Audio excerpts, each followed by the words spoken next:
Hello बच्चों, आपका आकाश tutorial में स्वागत है। आज हम क्वाड्रिलेटरल एनसीईआरटी एक्सरसाइज 8.2 का क्वेश्चन नंबर 2 को सॉल्व करने जा रहा हूँ। तो आप इस क्वेश्चन को ध्यान से देखिए और समझिए। पहला क्वेश्चन है कि ABCD is a rhombus.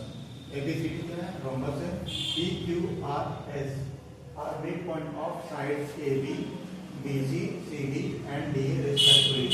So that the quadrilateral PQRS is a rectangle. तो हमको सबसे पहले क्या बनाना है? एक रोम्बस बनाना है। तो हम रोम्बस बनाएंगे। तो रोम्बस ये क्या है? एक रोम्बस है जिसका नाम हम लिख देंगे, नेम कर देंगे ABCD। ठीक है। तो ABCD क्या है? रोम्बस है। तो मैं लिख दिया ABCD क्या है? रोम्बस है। अब इसमें मुझे बोल रहा है कि PQRS है वो मिड पॉइंट है किसका? AB। तो P किसका मिड पॉइंट है? AB का। और Q किसका मिड पॉइंट है? BC का। R किसका मिड पॉइंट है? CD का। और H किसका है? AD का। तो अब ये P किसका मिड पॉइंट है? AB का हो गया, Q BC का हो गया, और R किसका हो गया? CD का हो गया, और H किसका हो गया? DA का हो गया।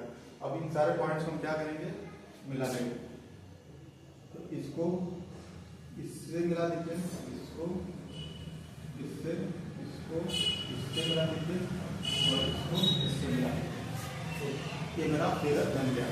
हम लोग क्या करना है? जो क्वाड्रिलेटरल PQRS के रेक्टेंगल हमको प्रूफ करना है कि PQRS क्या है? रेक्टेंगल है। तो आप ऐसा प्रूफ करेंगे। हमको मिड पॉइंट थ्योरम से करना है। तो देखिए मिड पॉइंट है तो मिड पॉइंट थ्योरम से करना है। तो हम क्या करेंगे? पहले इसको डायगोनल बनाएंगे। जो ABCD के डायगोनल एक AC बनाएंगे,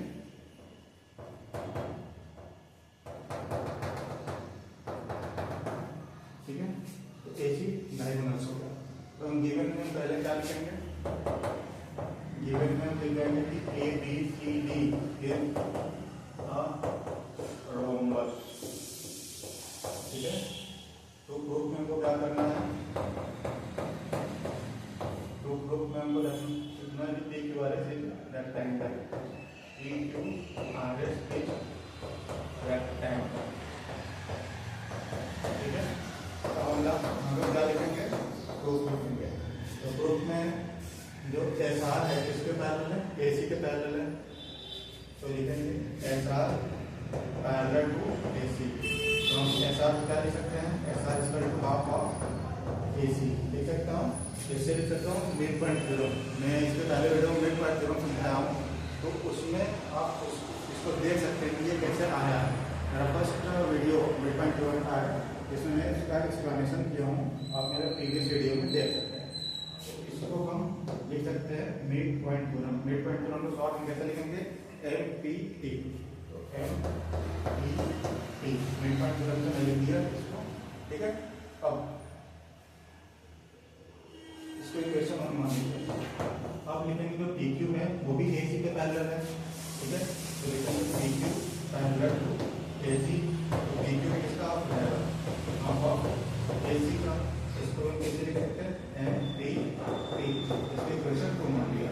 तो लिखेंगे from equation 1 and equation 2। Equation 1 और 2 से हम क्या लिख सकता हूँ कि PQ किसके बराबर हो गया? SR के। PQ किसके बराबर है? SR के, क्योंकि ये भी AC है, हाफ ऑफ AC, ये भी हाफ ऑफ AC है। तो ये PQ किसके बराबर होगा? SR। अगर हमारा इक्वल हो गया, ये साइड इक्वल हो गया। रेक्टेंगल की प्रॉपर्टी क्या होती है? Opposite sides are equal. तो PQ किसके बराबर है? SR है। तो हम लोग का सिमिलरली एक डायगोनल और बनाएंगे। ठीक है। BD। अब जैसे SP BD के पैरेलल हो जाएगा और RQ BD के पैरेलल होगा। जैसे सिमिलरली इसको लिख लेते हैं, उसी तरह सिमिलरली इसको भी सॉल्व करेंगे। तो हम कुछ पार्ट्स यहाँ कर ले रहा हूँ, इसको नोट करिए। जैसे SP किसके पैरेलल है? SP parallel to BD। तो SP को लिख सकता हूँ हाफ ऑफ BD। ये MPT से लिख सकते हैं। ठीक है। सिमिलरली जैसे कर रहे हैं तो उसी तरह से इसको इक्वेशन 1 मान लीजिए। और दूसरा RQ है किसके पैरेलल है? BD के। RQ parallel to B D R Q किसका हाफ हो जाएगा, हाफ ऑफ बी डी। ये भी क्या है, एम पी टी लिख सकता हूँ। इसको इक्वेशन 2 मान लीजिए, इसको 3 मान लीजिए, इसको 4 मान लीजिए, क्योंकि 1 को मान लिया था पहले। तो फ्रॉम इक्वेशन 3 एंड 4 तो क्या लिख सकता हूँ, जो एच पी है इसके पैरेलल हो गया, आर क्यू क्या हो गया, ठीक है। तो ये वाला साइड इस साइड इक्वल होगा, ये वाला इसके इक्वल हो गया, ठीक है। तो इससे हमको क्या प्रूफ हो रहा है कि मतलब कि अपोजिट साइड्स जब इक्वल हो गए तो हम लिखेंगे कि P Q parallel to S R और S P parallel to R Q. इससे हमको ये पता चल रहा है कि जो पी क्यू आर एस है मेरा, P Q R S is rectangle. ये मेरा क्वेश्चन प्रूफ हो गया, ठीक है। तो इसको एक और मैं समझा दे रहा हूँ। तो क्वेश्चन पहले पढ़ लीजिए, एबीसीडी एक रोम्बस है, पी क्यू आर एस उसका मिड पॉइंट है, पी क्यू आर एस उसका मिड पॉइंट हो गया। हमको प्रूफ करना है कि quadrilateral P Q R S is a rectangle. तो गिवन में क्या दिया, एबीसीडी रोम्बस है, रोम्बस हम लिख दिए, रोम्बस को ड्रा किए, ए बनाया, बी बनाया, सी डी, एक रोम्बस को ड्रा किए। उसका पी क्यू आर एस में पी किसका मिड पॉइंट था, ए बी का था, क्यू बी सी का था, आर बी सी का था और एस ए डी का था। सारे पॉइंट्स को मैंने आपस में मिला दिया और प्रूफ में हमको लिखना था P Q R S is a rectangle.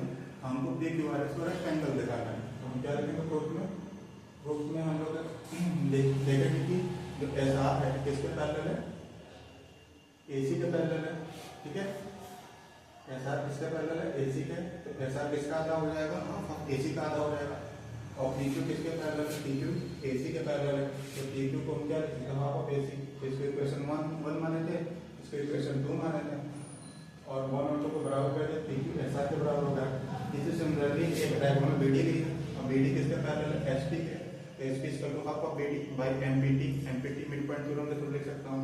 इसी तरह R Q equal to half of B D, वो भी एम पी टी के थ्रू लिख सकता हूँ। फ्रॉम 3 एंड 4 को equal to S P R Q के बराबर हो गया। फिर जब पी क्यू एस आर के पैरेलल हो गया और एस पी आर क्यू के पैरेलल हो गया, इस हमको क्या प्रूफ कर रहा है, पता चल रहा है कि जो पी क्यू आर एस है वो मेरा रेक्टेंगल है। तो ये क्वेश्चन प्रूफ हो गया। तो आप लोगों को ये वीडियो अच्छा लगा होगा तो प्लीज़ लाइक करिए, सब्सक्राइब करिए और शेयर करिए। और मेरा नेक्स्ट वीडियो मेरा नेक्स्ट वीडियो में आएगा। Thanks for watching.